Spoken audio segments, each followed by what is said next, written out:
named Bill Carlson, and the Tampa Tampa group for all you do for the arts and for inviting me here today. Sometimes one question, just one question, can change your life. A zig in the zigzag of life. Mine began with a simple question from my friend who is an art consultant, Barbara Hill, who said to me, Laura, why don't you paint Tampa in Florida? And I said, it's been done, and it's been done very well. I don't want to paint palm fronds and beach umbrellas. And then she said, well, what about the port? And I said, well, cruise ships to me are not that interesting to paint. They're fun to go on, but not to paint. And they kind of remind me of hotels with butters. So I'll probably not be invited out to carnival lines. But then she asked me, well, what about the working port? And that struck something in me. Maybe it's my working background. Maybe it's the fact that I was the daughter of a butcher as I was growing up.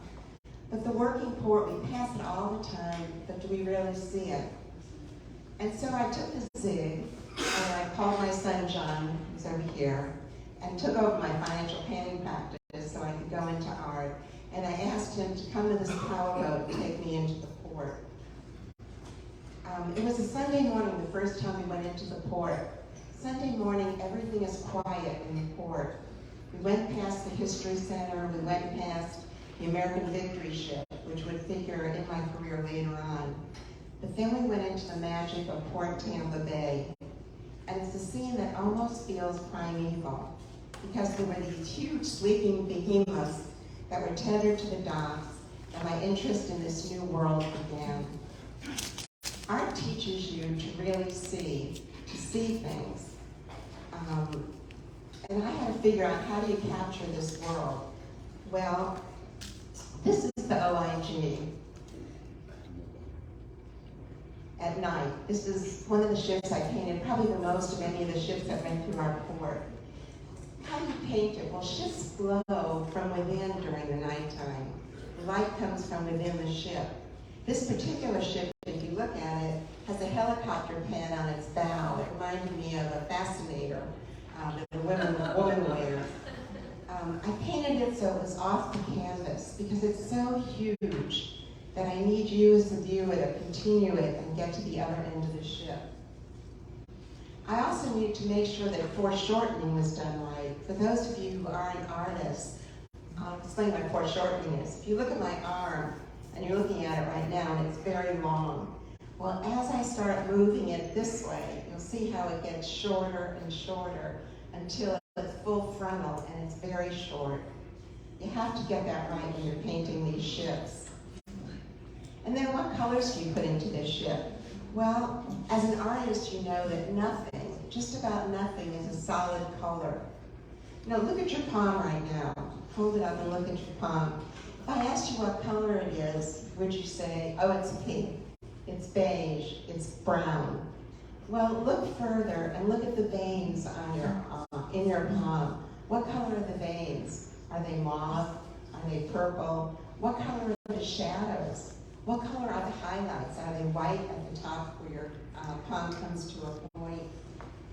With the OAG here, I found a lot of cerulean blue. Cerulean blue, for those of you who've been to Antarctica, like Linda, and looked at a glacier, it's that gorgeous crystal color of blue that's in a glacier. And I saw that on the OIG.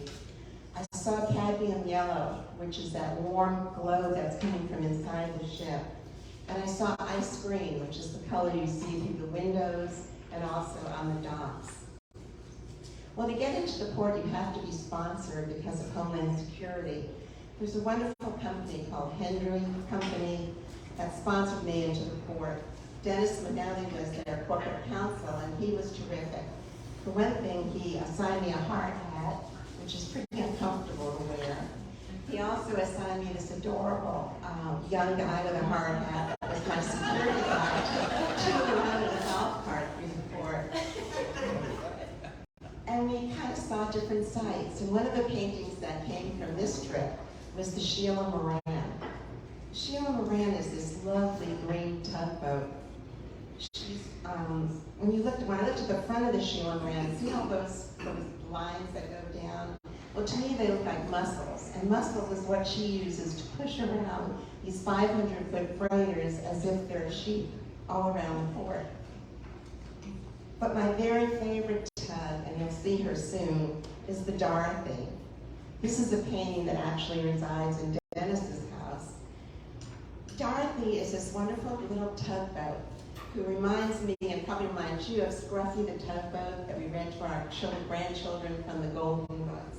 She was built in the 1890s. She's the oldest tug in the Port of Tampa Bay. She's owned by the Hendry Company.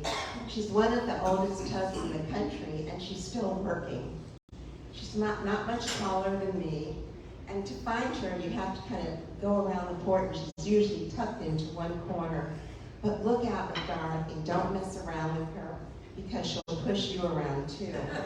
You can see her next weekend, as you've seen her for years and years in the past, because she'll be leading the pirate ship out at the Gasparilla Pirate Fest.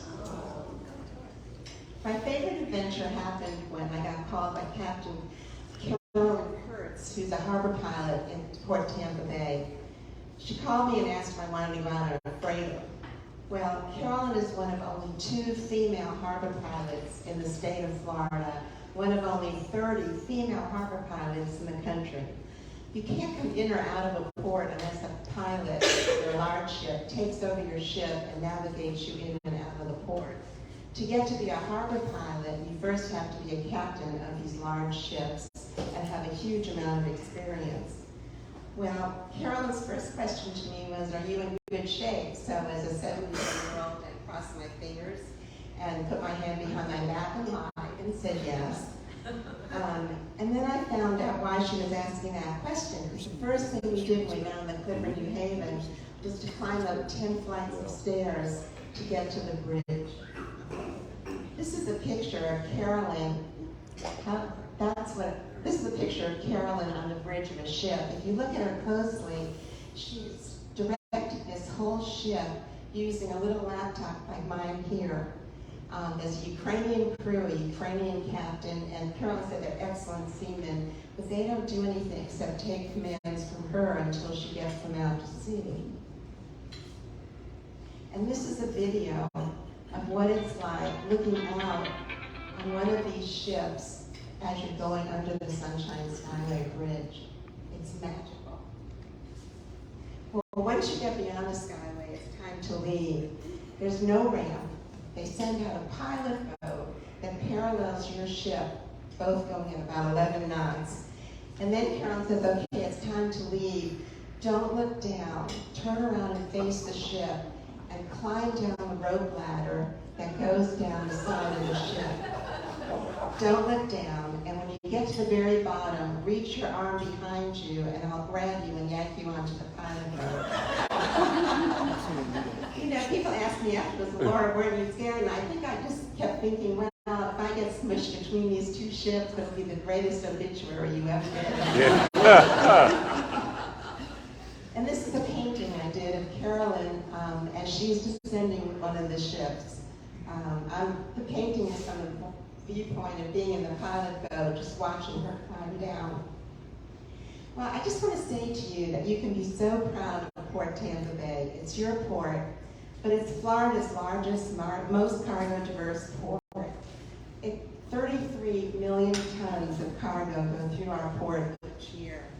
It's a major shipyard repair center. It's also a major cruise ship center. And over $17 billion is the economic impact that you feel from our port. It's responsible for more than 85,000 jobs.